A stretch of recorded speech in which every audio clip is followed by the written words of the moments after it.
வாழ்க்கையில் எல்லாருக்கும் ஒரு காதல் கதை இருக்கும். சில காதல்கள் நம்மளோட வாழ்க்கையை அழகாக மாற்றிடும். சில காதல்கள் நம்மளே மாற்றிடும். ஒருத்தர் மேலே அளவுக்கு அதிகமாக அன்பு வச்சுருப்போம். அவங்க இல்லாமல் ஒரு நாள் கூட முடியாதுன்னு நினச்சிருப்போம். ஆனால் ஒரு நாள் அதே ஆளே நம்ம வாழ்க்கையை விட்டு போயிருப்பாங்க. அதுக்கப்புறம் தான் புரியும், காதல் அழகானது மட்டும் இல்லை, அது வலியானது கூட இல்லை. சில நினைவுகள் மறக்கணும்னு நினச்சாலும் மறக்க முடியாது. சில மனிதர்களை வெறுக்கணும்னு நினச்சா கூட வெறுக்க முடியாது. ஏன்னா அவங்க நம்ம வாழ்க்கையில் ஒரு பாகமாகவே மாறியிருப்பாங்க. இந்த சேனலில் காதல், பிரிவு, துரோகம், மறக்க முடியாத நினைவுகள், வாழ்க்கை கற்றுக் கொடுத்த பாடம், இப்படி நம்ம மனசுக்கு நெருக்கமான நிறைய விஷயங்களை பற்றி பேச போகிறேன். உங்கள் வாழ்க்கையில் சொல்ல முடியாத ஒரு காதல் கதை இருந்தால், இன்னும் அதை நீங்கள் மறக்க முடியாத ஒரு நினைவாக வச்சுருந்தீங்கன்னா, இந்த கதை உங்களுக்கு கனெக்ட் ஆகும். Welcome to KC tiles. Last எபிசோடில் இன்றைக்கும் என் மனசில் பசுமையாக இருக்கிற ஒரு மறக்க முடியாத முதல் அனுபவத்தை பற்றி பார்த்துருந்தோம். இந்த எபிசோடில் என் வாழ்க்கையில் வந்த முதல் காதலையும், அந்த வயசில் நான் அனுபவித்த அழகான தருணங்களையும் பற்றி பேச போகிறேன். இப்போ அந்த நாட்களை நினச்சி பார்த்தாலே மனசுக்குள்ள ஒரு விதமான சந்தோஷம் வந்துடுது. சில நேரம் மெய் சிலித்து போகிற மாதிரி இருக்கும். புதுசாக தோணுன அந்த உணர்வுகள், முதல் காதல், முதல் முத்தம், முதல் ஊடல், முதல் சண்டை, முதல் சமாதானம் அப்படின்னு ஒவ்வொரு விஷயமும் இன்றைக்கும் என் நினப்பில் அப்படியே இருக்குது. அந்த நாட்களை நினச்சா சிரிப்பும் வரும், அதே நேரம் கண்ணீரும் வரும். ஏன்னா சில நினைவுகள் எவ்வளோ வருஷம் ஆனாலும் நம்மளை விட்டு போகவே போகாது. இன்றைக்கும் அந்த வயசில் நடந்த ஒவ்வொரு விஷயத்தையும் நினச்சி பார்க்குறப்போ அந்த சந்தோஷத்தையும் அந்த வலியையும் மறுபடியும் வாழ்கிற மாதிரி தான் இருக்குது. ஸ்கூல் முடித்ததுக்கப்புறம் எந்த காலேஜ் சேரணும், என்ன கோர்ஸ் எடுக்கணும் அப்படின்னு ஒரே குழப்பமாக இருந்துச்சு. ஆனால் நான் ஆர்ட்ஸ் குரூப் எடுத்திருந்ததால் சரி எல்லோரும் எடுக்கிற மாதிரி நம்மளும் பிகாமே எடுத்துருவோம் அப்படின்னு முடிவு பண்ணிட்டேன். ஆனால் காலேஜ் மட்டும் எனக்கு ஒரு 2-3 காலேஜ் ரொம்ப சேர்ந்தா அந்த காலேஜ் தான் சேரணும் அப்படின்ற மாதிரி இருந்தது. அதுலேயும் குறிப்பிட்ட ஒரு காலேஜில், அந்த காலேஜில் தான் நம்ம சேரணும் அப்படின்னு ஸ்கூல் படிக்கிறதுலேருந்தே எனக்கு ரொம்ப ஆசை. அப்பயும் முடிவும் பண்ணிட்டேன். சென்னையில் இருக்கிற ஒரு பெரிய ரொம்ப பிரபலமான ஒரு ஆர்ட்ஸ் காலேஜ் தான் அது. அதில் சேரணுன்னு தான் ஆசை. இந்த காலேஜ் பேரை சொல்ல விரும்பல. ஆனால் அந்த காலேஜில் நான் படிக்கணும்னு வீட்டில் கூட ரொம்ப பிடிவாதமாக இருந்தேன். நான் 12th 1200க்கு 998 மார்க் எடுத்திருந்தேன். அந்த காலேஜில் மார்னிங் ஈவினிங் அப்படின்னு ரெண்டாக இருந்தது. மார்னிங் காலேஜுக்கு மெட்ராஸ் யூனிவர்சிட்டி கீழே வருது, ஈவினிங் காலேஜ் அட்டானமஸில் வருது. எனக்கு மார்னிங் காலேஜில் சீட் கிடைக்கணும்னு ரொம்ப முயற்சி பண்ணேன். எவ்வளோ ட்ரை பண்ணியும் அது கிடைக்கல. கடைசி ஈவினிங் காலேஜில் பிகாம் சீட்டு கிடைக்குது. உண்மையாக சொல்லணுன்னா அந்த சந்தோஷத்துக்கு ஒரு அளவே கிடையாது. ரொம்ப நாளாக ஆசைப்பட்ட ஒரு விஷயம் நமக்கு கிடைக்கிறப்போ ஒரு சந்தோஷம் எப்படி இருக்குமோ அப்படி தான் அது வந்துச்சு. நான் நினச்ச காலேஜில் நான் விரும்பின கோர்ஸில் சேர போகிறேன்னு நினச்சப்போ அது எனக்கு ஒரு பெரிய அச்சீவ்மெண்ட் மாதிரி தோணுச்சு. காலேஜோட முதல் நாள் புதுசாக நான் பேகை மாட்டிக்கிட்டு நல்ல பிள்ளையாக காலேஜுக்கு கிளம்பிட்டேன். டிபார்ட்மெண்ட் எங்கே இருக்குது, எந்த கிளாஸு, எங்கே போகணும் எல்லாத்தையும் தேடி கண்டுபிடிச்சி ஒரு வழியாக என் கிளாஸில் போய் உட்கார்ந்தேன். அந்த வயசுக்கே கொஞ்சம் ஆர்வம்லாம் இருக்கும்ல, அந்த ஆர்வம் எல்லாமே எனக்கு ரொம்ப இருந்துச்சு. கிளாஸ்குள்ளே போனது ஏற்கனவே பாதி கிளாஸ் நிரம்பி இருந்துச்சு. ஒரு இடம் பார்த்து போய் உட்காந்துட்டேன். அங்கே ஏற்கனவே ஒரு டீம் சேர்ந்து ஃபார்ம் ஆகிருந்தாங்க. போன கொஞ்ச நேரத்துலேயே எல்லார்ட்டையுமே இன்ட்ரோ ஆயாச்சு. பொதுவாகவே பசங்களுக்கு மிங்கிள் ஆகிறதுலாம் ரொம்ப ஈஸி, எப்பவும் அப்படி தானே. என் கிளாஸில் மொத்தம் சுமார் ஒரு 200 பேருக்கு மேலே இருந்தாங்க. பிகாம் அப்படின்றதுனால 3 டிவிஷனாக பிரித்து, ஒன்று 2 டிபார்ட்மெண்ட் ஜென்ரல், ஒன்று அக்கௌண்ட்ஸ் அண்ட் ஃபினான்ஸ் அப்படின்னு சொல்லி இது பண்ணாங்க. நான் அதில் எனக்கு, அதாவது இது நம்ம செலக்ட் பண்ணுறதுல அவங்களே செலக்ட் பண்ணுறது தான், எனக்கு பி செக்ஷன் கிடைக்குது. ஒரு 2 நாள் நல்லபடியாக தான் போச்சு. எல்லா காலேஜ்லேயும் இருக்கிற மாதிரி எங்கள் காலேஜ்லேயும் முதல் 3 நாள் இண்டக்ஷன் ப்ரோக்ராம் வச்சுருந்தாங்க. அப்போ தான் என் வாழ்க்கையோட முதல் காதலை முதல் முறையாக பார்த்தேன். அவ்வளோ அழகான ஒரு பொண்ணு. எனக்கு 3 ரோ முன்னாடி உட்காந்துருந்தா. அவள் கூட இருந்த ஃப்ரெண்ட்ஸ் கிட்ட திரும்பி பேசிகிட்டு இருக்கப்போ தான் அவளை முறையாக பார்த்தேன். இப்போ இதை சொல்லும்போது கூட எனக்கு சிரிப்பும் ஒரு விதமான வெட்கமும் வருது. ஏன்னா அந்த முகம் என்னை முதல் பார்வையிலேயே கவர்ந்த அந்த முகம்.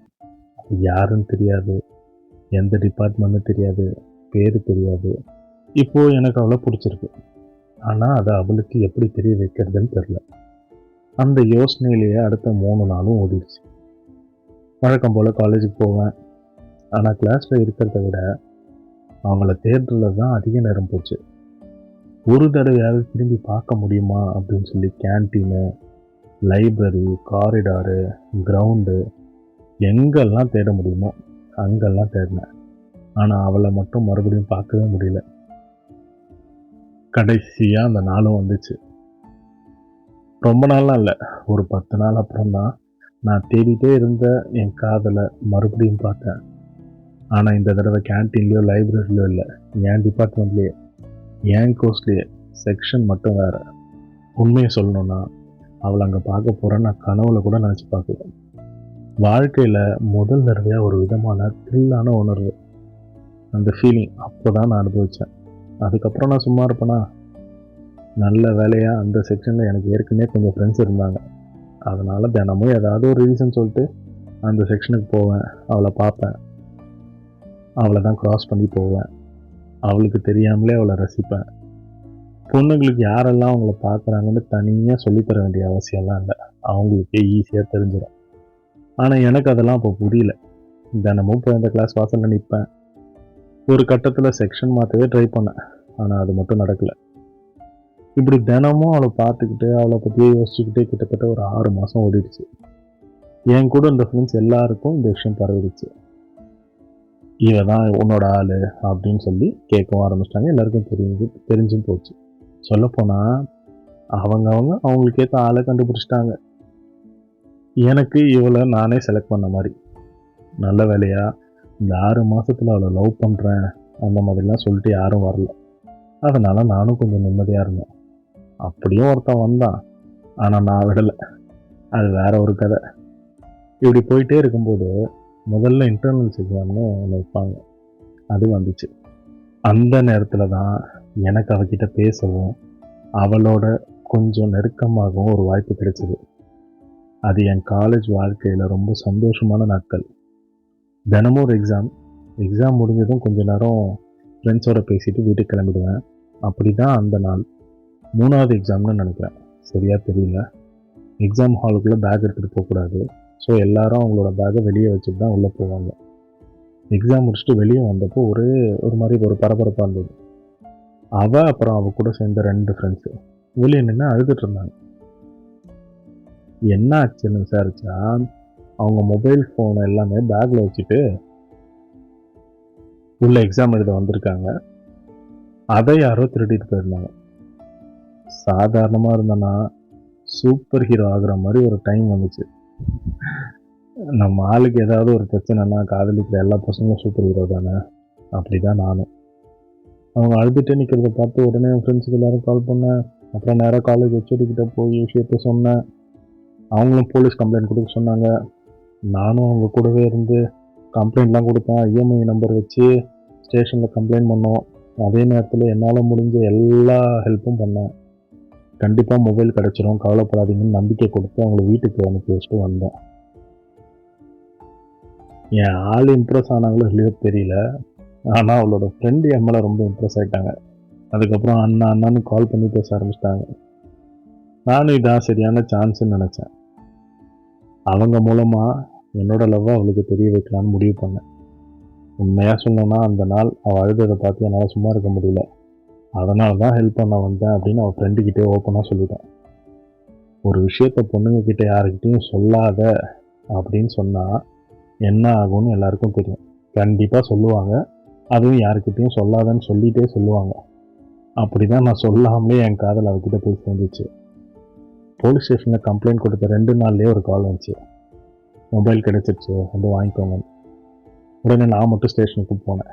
அங்கே போனதுக்கப்புறம் தான் தெரிஞ்சது மொபைல் எடுத்தது இந்த காலேஜில் எப்பயுமே சுற்றிட்டு இருக்க ஒருத்தன். ஒரு வாட்ச்மேன் மாதிரி. போலீஸ்காரங்க அவன் மேலே கேஸ் போட்டு மொபைலை திருப்பி கொடுத்துட்டாங்க. அதை வாங்கிட்டு நேராக அவகிட்ட கொண்டு போய் கொடுத்தேன். அந்த நிமிஷம் எப்படி சொல்கிறதுனே தெரில. ஏதோ வாழ்க்கையில் ரொம்ப பெரிய சாதனை பண்ணிட்ட மாதிரி, ஒரு பெரிய போரில் ஜெயித்த மாதிரி அவ்வளோ சந்தோஷமாக இருந்துச்சு. அவன் முகத்தில் திரும்ப வந்து அந்த சிரிப்பை பார்த்தப்போ அந்த மொபைல் கிடைச்ச சந்தோஷத்தை விட அதுக்கு காரணம் நான் தான்ற சந்தோஷம் எனக்கு ரொம்ப அதிகமாக இருந்துச்சு. அந்த மொபைல் அவகிட்ட கொடுத்த அந்த செகண்டு அவள் என்னை விரும்புகிறான்னு நேரடியாக சொல்லலைனாலும் சொல்லாமல் சொல்லிட்டான். கொஞ்சம் தைரியத்தை வர வச்சுட்டு உங்கள் நம்பர் கிடைக்குமான்னு கேட்டேன். அவளும் எந்த தயக்கமும் இல்லாமல் என் மொபைலை வாங்கி அவளோட நம்பரை சேர்த்து கொடுத்தான். அவளே அவளோட பேரையும் போட்டு என்கிட்ட திருப்பி கொடுத்தா. உண்மையை சொல்லணும்னா அந்த வயசில் ஒரு பொண்ணை இம்ப்ரெஸ் பண்ணி அவளோட நம்பர் வாங்குறதெல்லாம் பெரிய சாதனை மாதிரி தான். இப்போ இருக்கிற ஜென்ரேஷன் மாதிரி அந்த ஜென்ரேஷன் கிடையாது. நான் சொல்கிறது ஒரு 13 வருஷத்துக்கு முன்னாடி. அந்த நேரத்தில் எனக்கு இருந்த ஃபீலிங் என்னென்னா, நாம் தாண்டா கெத்து, அவ்வளோதான். அதுக்கப்புறம் நடந்த விஷயங்கள், நாங்கள் பேச ஆரம்பித்தது, எங்களுக்குள்ள உருவான பந்தம், காதல், சண்டை, சந்தோஷம் அப்படின்னு நிறைய கதைகள் இருக்கு. அதை எல்லாமே அடுத்த வீடியோகளில் உங்கள்கிட்ட கண்டிப்பாக பகிர்ந்துக்கிறேன். இன்னொரு விஷயம், நான் இந்த வீடியோவில் சொல்கிற ஒரு விஷயமும் என் வாழ்க்கையில் உண்மையாக நடந்த சம்பவங்கள் மட்டும்தான். ஒரு துளி கூட போய் கிடையாது. என்னோட நினைவுகளையும் என்னுடைய அனுபவங்களையும் தான் உங்ககிட்ட பகிர்ந்துட்டுருக்கேன்.